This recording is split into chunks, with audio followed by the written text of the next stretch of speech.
This is an audio production of Hunter of the Setting Sun by N.N. Shepherd. Music by Josiah Fursanetti. Cover art by Levi Bushnell. Editing by Josiah Fursanetti and Levi Bushnell. Read by the author. Hunter of the Setting Sun. Episode 8. People gave them strange looks. They began the moment they reached the flat land off the mountain trail, dustier ground with less trees and grass, the town buildings laid out before them. A man on a wagon rolled past from a crossing road, raised his wide-brimmed hat and stared, saying nothing. Emmond was glad, for he wasn't sure if they would understand him. He hoped the pebble behind his ear would translate their words to his, which he thought only would work if someone from this world had traveled to Sky City. Really, he wasn't entirely sure how the pebble worked. He wished he had one for Catriona so she could understand Parker. Beyond the man on the wagon, they passed a group of boys rolling a set of small barrels down a little hill, apparently racing them to the bottom. For a moment, the boys stopped their play and just stared, looking as though they had never seen other people before. They met another wagon and two men on horseback, and by the time they stepped onto the main path of the town, it felt like everyone was out looking at them. "Very welcoming," Catriona said, crude sarcasm lacing her words. The buildings all looked somewhat similar, high square fronts with porches and wooden posts out front, many of them with horses tied to them. The people wore boots with pointed or square toes, single-color clothing, and most of them had wide-brimmed hats. The women had long dresses, some plain, some with lace. Emmond thought he could tell the wealth of the people just by how they dressed. Shockingly, he could read the signs on the buildings, though he didn't understand many of the words. Saloon, hotel, gambling, apothecary, tack, gunsmith. Catriona read off one by one as they moved slowly down the main dirt road. The people had begun milling about again, though Emmond felt all eyes still trained, at least partially, on them. "You can read them too?" She nodded beneath Parker's arm. "I don't understand them, but I can make out the letters. The understanding is lost on me as well." They passed the store that read Apothecary above the sloped porch roof, and a man in white rushed out the door and onto the dusty road to them. "He's in brutal shape, isn't he?" the man asked, stopping in front of them and looking back and forth from Emmond to Parker. Emmond ignored the fact that he could understand the man and tried to speak clearly. "There was a battle," he said slowly, trying to enunciate each syllable. Yes, speak quickly, man," the man in the white apron urged. "Are you someone who can help?" Emmond asked. "You're not from here, are you?" the man asked, but before Emmond or Catriona could answer, "Never matter. Let's bring him inside then, shall we? Might be losing him now." They pulled Parker after the man up the porch steps and into the small building. It was painted white on the inside, and various jars and containers stood along the walls. There was a counter up front with a little wooden gate beside it, and behind the counter stood a tall girl, perhaps 14 or 15. She wore white just like the man and wore a white bonnet on her head. Emmond thought they looked alike enough to be father and daughter. "Back here," the man said, going through the gate and then opening a door at the back of the shop. Catriona slipped out from Parker and let Emmond do the work, as the space was too narrow for 3 people. Emmond didn't realize how much Catriona was helping until she wasn't there, and grit his teeth against the pain in his shoulder and in his hip.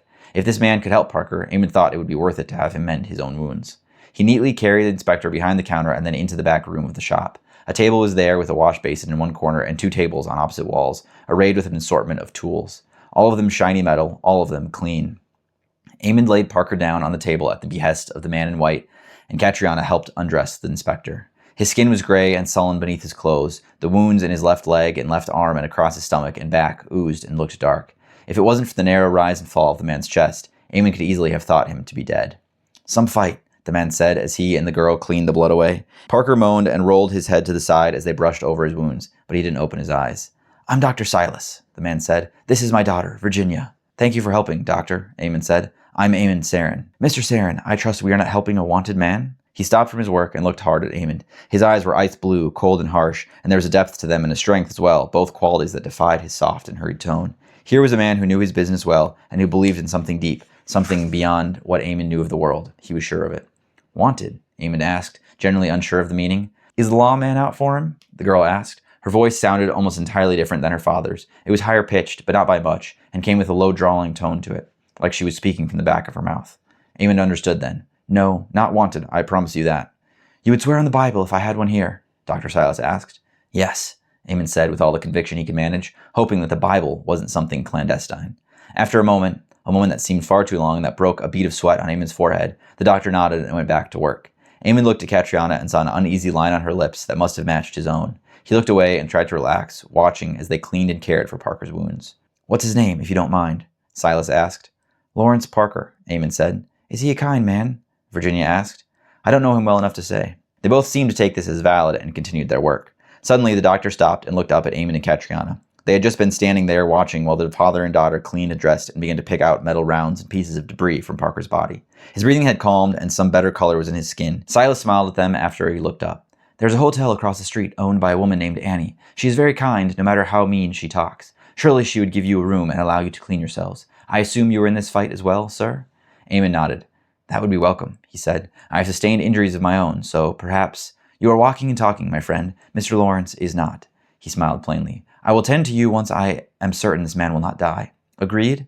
"Agreed." Catriona followed Emmond from the back room, out through the front of the apothecary shop and out into the street. It was early afternoon, the sun was high overhead, but not as high as could have been, and there was a warmth in the air. Not brutal warmth, Emmond couldn't guess what time of year it was, but he was thankful that it wasn't the middle of winter with snow covering everything. It would have been different muscling Parker down to the town in such conditions. "That must be it," Catriona said, pointing across the road to what might have been the largest building in the line. "It says hotel," Emmond agreed. They crossed the road, ignoring the stares from those walking or riding about, and entered into the front door. It was a dimly lit room with chairs and tables and a counter in the center. A round staircase twisted up in the right corner and led to a balcony that looked out to the grounds below. A woman dressed in brightly colored pink dress with black trim stood at the rail above, a thin trail of smoke floating from the black stem poked in between her teeth. She didn't say anything as they entered. At the counter sat a woman, her boots propped up on a stool, worn fingers counting through a stack of discolored papers. She looked up and grinned at them, showing 3 teeth that glinted gold among twin stacks of white. "Strangers in Shiloh," the woman said with a little chuckle. "Looking for a night?" Her voice was deep and growly, as though bits of dirt and stone were stuck to her vocal cords, grinding back and forth. Emmond had heard a similar sound from old men who spent too many years with pipes between their teeth and drinks in their hands. "We are looking for a room, yes," Emmond said. "I've not heard your kind of accent before," the woman said without looking up, still counting the paper. She raised one finger and flicked it back and forth between Emmond and Catriona. "Married?" At once, Emmond said no, and Catriona said yes. Their eyes met, and after a moment of silent battle, Emmond let her win. "Meaning recently married," he said with an uncomfortable cough. "I'm simply not used to saying it yet." "If you don't get used to it quickly, you best find another man." She said this to Catriona, fully looking up from her sorting. She laughed afterwards, and only the smile on her face told Emmond that it was indeed a laugh and not just a fit of coughing. There was silence for a moment, but it was long enough for Emmond to fully take the woman in. She had a grandmotherly look, with her gray hair bound up in a bun, though it hung in a perfect round shape over her ears and her brow. Wisps hung out here and there, silver strands that wavered on small breezes. Distinctly, on the woman's left hip, hung a gun. It was different from the one he carried, but he thought it to be the same weapon, if from the handle shape alone. Fingers of many years working tapped a rhythm on the counter as the old woman did her own sizing up of the strangers. "You have names?" Emmond thought about giving false information for a moment, but Catriona spoke before he could decide on deception or truth. "Catriona and Emmond," she said, gesturing with a thumb. "Ann Taylor," the woman said with a nod, "though most around Shiloh just call me Miss Annie. Sounds like the name of a brothel mistress, though the girls here keep some riders company at times. I promise you this is an honest place." "It seems so, Miss Annie," Catriona said with a smile, and Emmond thought he could tell that his traveling partner had shifted into the mode of a saleswoman. "We are looking for a room," Emmond repeated, unsure of how else to steer the conversation. Miss Annie nodded and moved more papers back and forth. "You have banknotes?" she asked. Emmond shook his head, not understanding. "Gold?" Again he shook his head, this time not because he didn't know. The woman shook her own head. "Something shiny?" Emmond reached into his coat and removed Parker's gun from Sky City. It was shiny, that was certain, but useless as far as Emmond could tell. Dried blood marred it where he had broken Relvin's nose. He held it out to the woman. Catriona stirred at his side, but he didn't take the chance of looking at her to let her protest. The papers paused their motion from her lap to the counter, the stack halting in a tottering way, swaying beside her, waiting to grow. Her eyes narrowed at the weapon, and Emmond thought she was trying to measure its worth. "Where did you come across this piece?" she asked. "It doesn't matter," Emmond answered. "Will it do for payment?" Miss Annie moved the papers from her lap to the counter and slipped down to the wooden floor. Her boots made a solid thud as she landed, and she strode forward, reaching a hand out toward the gleaming gun. She was as tall or taller than Emmond. Her eyes narrowed across from him as she reached out to take the weapon. Emmond handed it to her and watched as her eyes narrowed further as she grasped it. "Not like any firearm I've seen yet," she muttered, the words nearly lost in the smoke of her voice. She looked up with a gold flashing grin and tilted her head to the left, where the spiral staircase was. "Dixie will show you a room up there and get you some fresh water for bathing. If you'll wait, we can have it hot for you. Otherwise, just as it is." Her eyes moved up and down Emmond, and she chuckled a little. "Might need a new suit as well. Gents leave things all the time passing through. I'll have the gals bring you some fancy duds while you're up there. Sound fair?" "We're not sure how long we'll remain in this village," Emmond explained. Miss Annie shrugged, spinning Parker's gun on her finger and catching it on the handle. "As long as you like, or almost so. Travelers pass through, east or west, and I expect you'll do the same. No skin off my nose." Emmond thanked her and led Catriona up the spiral stair to the balcony above. There was more room up there than he thought, and 2 hallways went back into the building with doors on either side. The woman in the pink dress with black lace walked up to Emmond and put her hand on his chest, the lace-gloved fingers tracing inside the fold of his coat. Her eyes were dark brown and painted around the rim, her lips a red that only existed inside a person's veins. "Long way from home, darling?" she asked. The drawl was there, and Emmond was putting it all together as the accent of the place. How they could understand him, he could not know. Something told him there wasn't a single magic pebble in this entire place. "Yes," Catriona said with force, pushing the woman's hand away and placing herself between them. The woman laughed pleasantly as though nothing in the world could matter, and curtsied a little, dropping just enough to show down her blouse. Emmond looked away on instinct and caught Catriona's disapproving eyes as he did. The woman called Dixie led them down the second hallway into the room on the left at the far end. It held a single bed with 4 posts rising nearly to the ceiling, a small wardrobe, a table with 2 chairs, a white bathtub next to a wash basin with a decorative round mirror, and a round black stove in the corner. A single window at the back showed out to the back of the town and up to the mountains beyond. It was a small window, but a pretty view. Somewhere in a small alcove in a train tunnel, Relvin lay bound and bleeding. Dixie held her hands together behind her back, straightening her arms. "You can bump together about as much as you like. We only have one other guest right now, and he's on the other side of the place. Sound doesn't travel that far." She winked at Emmond. "I'll bring you a fresh pair of trousers and a shirt and leave them outside the door. It won't take but a moment." She laughed as she left, closing the door behind her.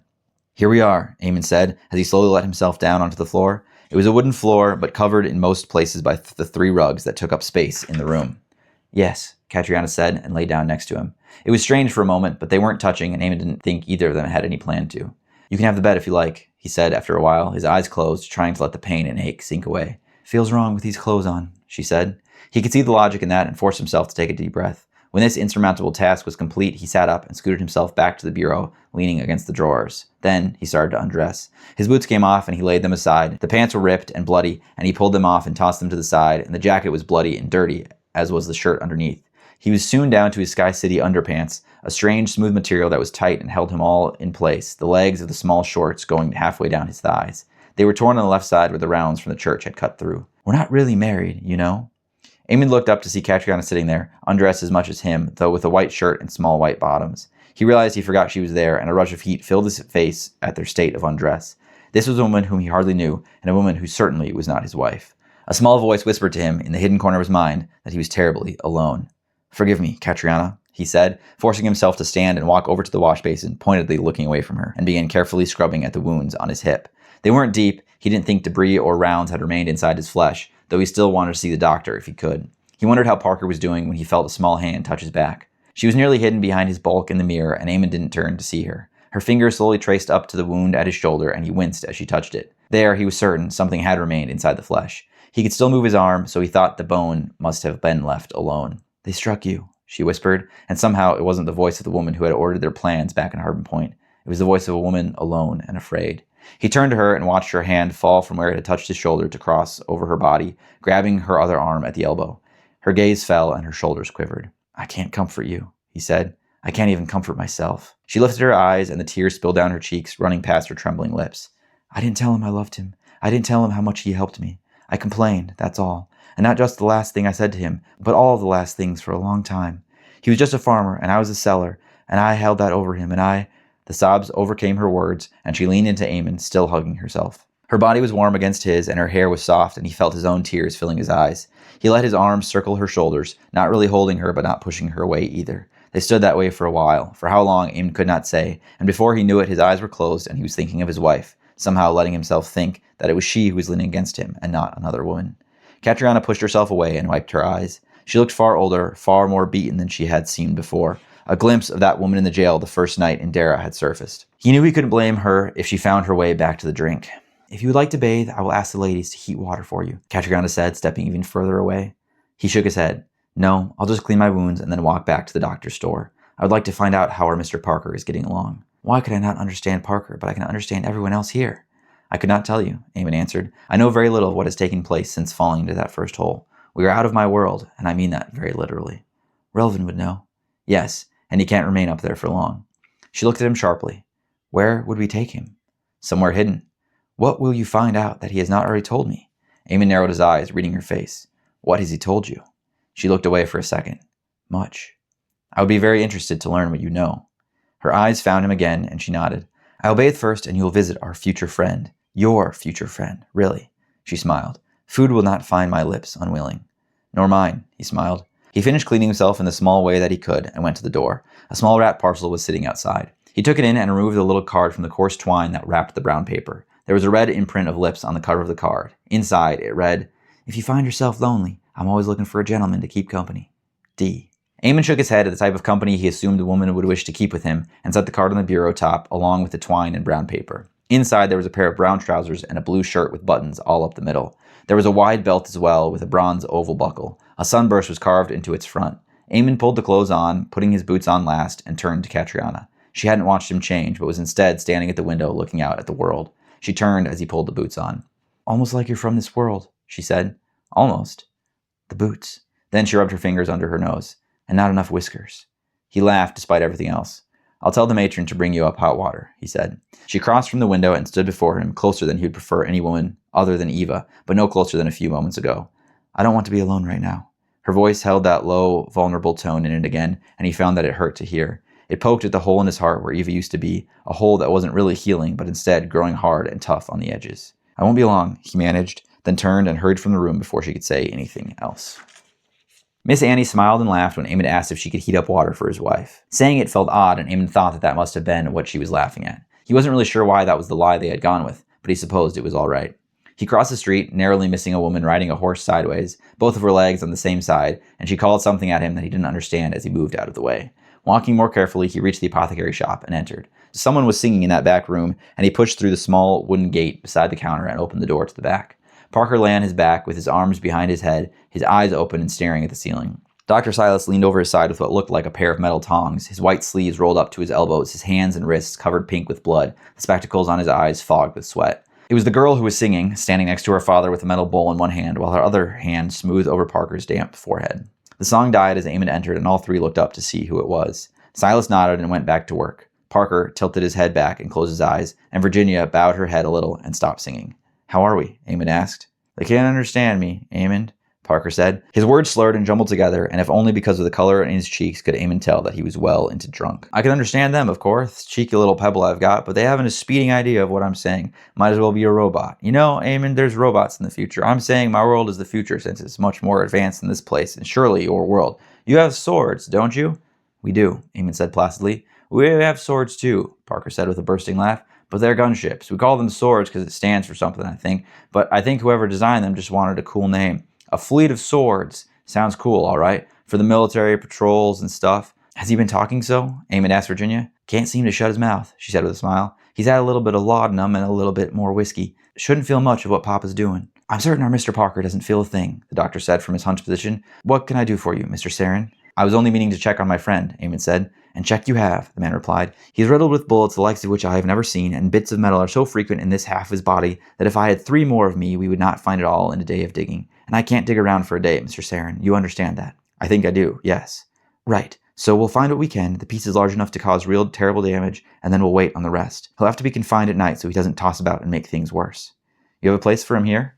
The man looked up and adjusted his glasses, giving a red smudge to the rims. His blue eyes were nearly invisible behind the lenses, blurred with the sweat of his forehead. "We have a room upstairs, yes. I trust you will return when I am finished for the day and help me tie him to the bed?" "Yes." "Tie him to the lady of the night and watch the candle burn," Parker burst out in song, laughing along with himself. "Virginia, dear?" The girl nodded and started singing. Her voice was high and clear, and the little that Emmond knew of music told him that she was quite good. The song was sweet and soft. Most of the tune was humming with only a few lyrics here and there. It did what it was intended, though, for Parker quieted down and lay with his eyes on the ceiling, staring at nothing and feeling no pain. "How long till I return?" Silas whistled slightly and lifted a triangular piece of metal from the wound in front of him. He held it close to his face and then turned and dropped it with a rattling clank into the pan that his daughter held. "Dusk should do the trick," he said, not looking at Emmond.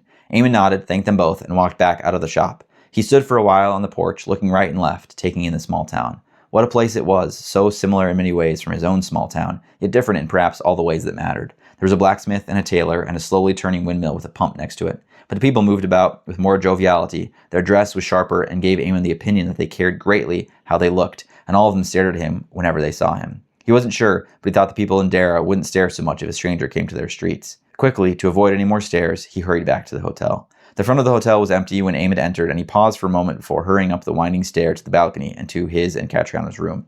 He knocked twice, called out that it was him, and turned the door. A quick scan of the room showed that no one was there. Water sat in the bathtub, filling it up halfway, and the clothes from Sky City that Catriona had worn were draped over the rail at the end of the four-poster bed. Eamon left the room and went back down the stairs to the main part of the hotel. He listened for a moment, trying to hear anything, but when nothing came, he decided to explore. How far would Catriona have gone? She had bathed and changed, or so it seemed, and probably found the same hunger attacking her as did him. A sliver of worry sharpened in his gut, but he brushed it away as quickly as it formed. He walked past the curved bar counter and through the swinging double doors. The first door to the right he pushed open looked to be a washroom, and the next door on the left was dark and had a single round table with green felt on it. The rest of the room was empty. He walked on and the voices started. There was one more door to the left, and pushing this open, the laughter and talking rose higher and full, and he found himself in the kitchen. A large basin sink sat against one wall, a counter stood in the middle of the room, shelves surrounded all of the walls filled with various bags and jars and cans. A stove with 3 burners on the wall opposite the door he entered glowed with heat. A pan of something sizzling sat on one of the burners. Only 4 women were in the room, but somehow they seemed to take up all of the space, if not with size, at least with personality. Miss Annie stood at the stove with a small white smoke in the corner of her mouth, the end of it black and dripping little specks of ash. Sitting on the table in the middle, each hand holding a bottle half filled with an amber liquid, was Dixie, her dress bunched up around her knees as they were crossed underneath her. Her black hair, perfectly curled and put up before, was now loose and spilling about her shoulders in near disarray. A third woman who Eamon didn't know lay on the floor, her feet near the door he had just opened. She was dressed in similar fashion to Dixie, the same low cut to her blouse that made Eamon certain of her midnight occupation. The fourth woman was sitting in the sink, her knees up over the edge. Eamon felt that he had seen about as much of other women's bare legs as he could take. Such things were not common in Dara. Catriona waved at him from the sink, smiling wide and holding up a glass that sloshed out onto her. "Eamon, Eamon, sing us a song." The girl on the floor cheered out and said something incoherent, but Dixie quickly held out the bottles in front of her, and Miss Annie turned from the stove, raising a long, 2-pronged fork in one hand, the tines dripping with grease. It was then that the smell from the stove struck him, and Eamon was able to ignore the shouts from the girls. He crossed the room quickly, dodging Dixie's hand as it swung out behind her to him, the bottle nearly colliding with his head. He stopped next to the matron of the hotel and smiled falsely at her. "She's drunk," he accused, glancing between her and the perfect strips of bacon in the iron pan. "She's been through a week of hell, son. She deserves a little liquid break, don't you think?" "I just miss him," Catriona cried from her sink, and Eamon turned to see her shoulders slump suddenly in the glass, emptied in the space between him opening the door and walking to the stove, fall into her lap. With both hands free, she ran them up the back of her neck and into her undone hair. Eamon hadn't seen it in anything other than 2 braids, but as she scrubbed her fingers through it, pulling majority in front of her face, it became a close approximation of handfuls of summer hay. She wept then, with her face in her hands, a veil of white hanging all around her. "You ain't married," Miss Annie growled at him from the side of her mouth, as she turned back to the bacon. "I knew you was lying as soon as your mouth started flapping." "What has she told you?" Eamon asked, a pit growing in his stomach. The proprietor looked up at him, and her cheeks hollowed, sucking in on the white stick, the tip glowing red. "One hell of a story." Don't, darling. Nothing to cry over now," Dixie was saying. She had slid off the counter and was trying to hug Catriona as best she could with the woman behind, tucked up in the sink. "I think I'm stuck," Catriona said from behind her hair. Then both women laughed, and Catriona pushed the tresses away, and her face shone with fresh tears, but she smiled still. "Have a drink, Eamon. It's wondrous." Miss Annie slid 3 of the bacon strips onto a plate and held it up to Eamon. "She was starving, so she said, and you must be too. Figured you've paid for grub as well as bed." Eamon's mouth was watering, and he smiled, taking the plate. The roof of his mouth and the tip of his tongue burned to nothing, but the taste of the bacon was better than anything he had had in his life. Crispy and sweet, the flavor was almost beyond understanding. Annie was watching him, and the smile grew on her face with each bite he took. "No need to say anything, son. Your face is speaking volumes." Eamon's eyes watered a little at the temperature of the bacon and at the pain in his mouth, but he nodded and thanked Miss Annie all the same. "There's a man in the mountains?" the lady asked quietly as a pair of rocks rubbing against each other could. Eamon swallowed and stopped with the last piece between his finger and thumb, steam hiding Annie for a moment. "What did she tell you?" "Like I said, a great story." She peeked at him from the corner of a narrow eye. "Don't lie to me now." "She's likely told you everything," Eamon admitted. His hunger was by no means quenched, but his appetite had seemed to slip away. The piece of bacon fell back to the plate. "You gonna leave him up there for the cougars?" "It would be a just death." Miss Annie stared at him hard. "So, she lied about needing him, then?" Eamon shook his head, slowly, unwillingly. Miss Annie nodded. "We've a small shed out back to keep spare things, chairs and bottles and such, and there's a saddle and some horse tack. I keep old Danny in Cooper Diego's corral just south of town past the church. I'll have Dixie take you out there and bring him back. She holds her liquor better than Rosie." Eamon glanced back at the other women and found them all standing now in a little huddle, their arms around each other, whispering one thing and then tilting their heads back and shouting 3 different things to the ceiling. "Thank you most kindly for your help," Eamon offered, finally eating the last bite on his plate. "I don't much care for trouble, and I want no part of it in my town, but I care less for people being troubled. Your lady's had enough drink to soften the tongue, and I know an honest drunk when I see one." She smiled at Eamon and took the burnt thing from her mouth, setting it down on the stove. "Hurry on, then. Have to beat them mountain lions." This has been an audio production of Hunter of the Setting Sun. by N.N. Shepard. Music by Josiah Fursanity. Cover art by Levi Bushnell. Editing by Josiah Fursanity and Levi Bushnell. Read by the author. Tune in next time for another episode of Hunter of the Setting Sun.